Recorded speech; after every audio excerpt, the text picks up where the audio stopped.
Mr. Speaker, the President of the United States. This was President Donald Trump's moment to boast. America is back. We've accomplished more in 43 days than most administrations accomplished in 4 years or 8 years. And we are just getting started. He praised all the domestic actions he has taken so far on immigration, and I deployed the U.S. military and Border Patrol to repel the invasion of our country. And spending cuts, we are draining the swamp.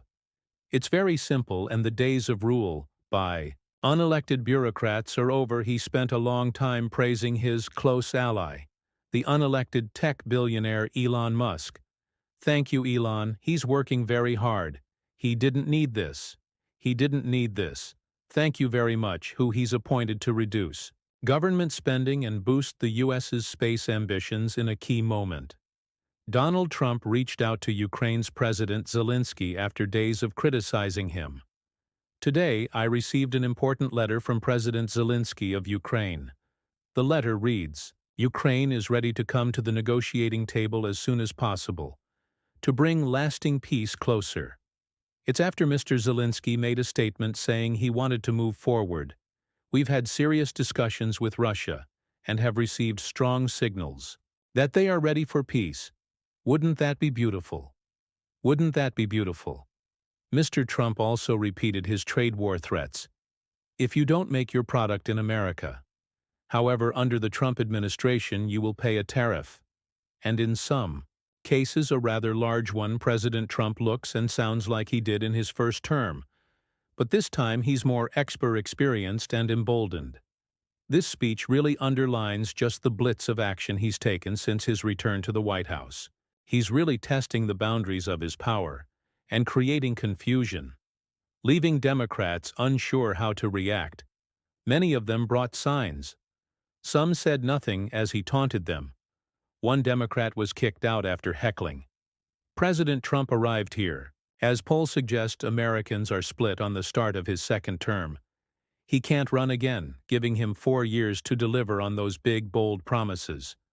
The golden age of America has only just begun. NRK Bell, BBC News. Washington. So how have Republicans been reacting to President Trump's speech? That's a question I put to our Washington correspondent T. Tom Bateman, who is on Capitol Hill assessing the reaction. I think, the energy you saw there was telling of, as you say publicly, how the Republican Party has, completely transformed itself into the way in which it offers support to Mr. Trump and his agenda. And I thought it was particularly striking just the sort of how visually you could see how divided the Congress is with the Republicans basically on their feet throughout this, and Democrats who are being chided by the president, stone-faced silent, and Al Green, Democrat, getting escorted out by the sergeant-at-arms to answer the question. About Republicans, I think one of the most interesting moments was on tariffs, because, there are very senior Republicans who are very concerned, seriously concerned about the long-term impact of these tariffs if they stay in place. Now, it's notable that although some of President Trump's most loyal backers were on their feet, cheering in applause when he talked about continuing tariffs and even applying more, when it comes to April, there were some that weren't giving such vibrant support, and I think behind the scenes that concern will continue.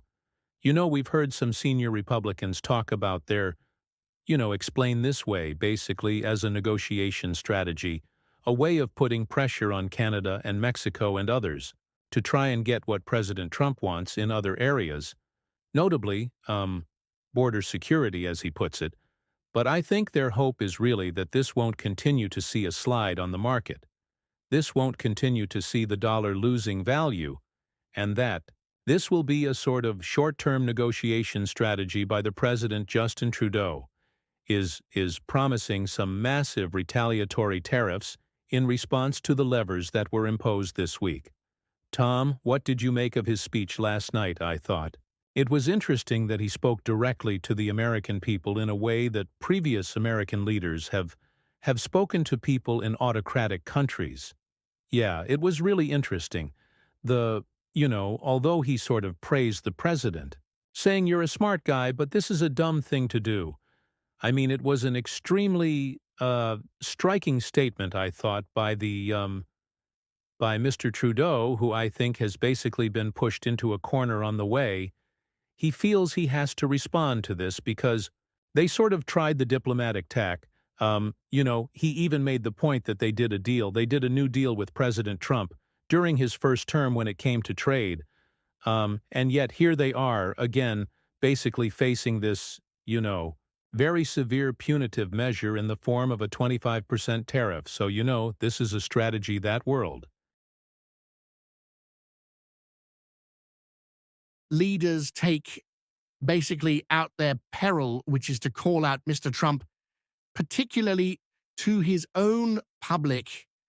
Um, and look what happened to Vladimir Zelensky last week when he tried to argue his core in the Oval Office. He was humiliated by the Trump administration. He was called ungrateful and disrespectful. And look where that has left his country, diplomatically being arm twisted, intense pressure by President Trump now to do what Mr. Trump wants. So, it was no surprise that I think shortly after Justin Trudeau's speech, we saw President Trump basically saying, well, there'd be more reciprocal tariffs on Canada. So far, it hasn't had the impact Mr. Trudeau wants, but I guess, his position would be he's left with little else to argue.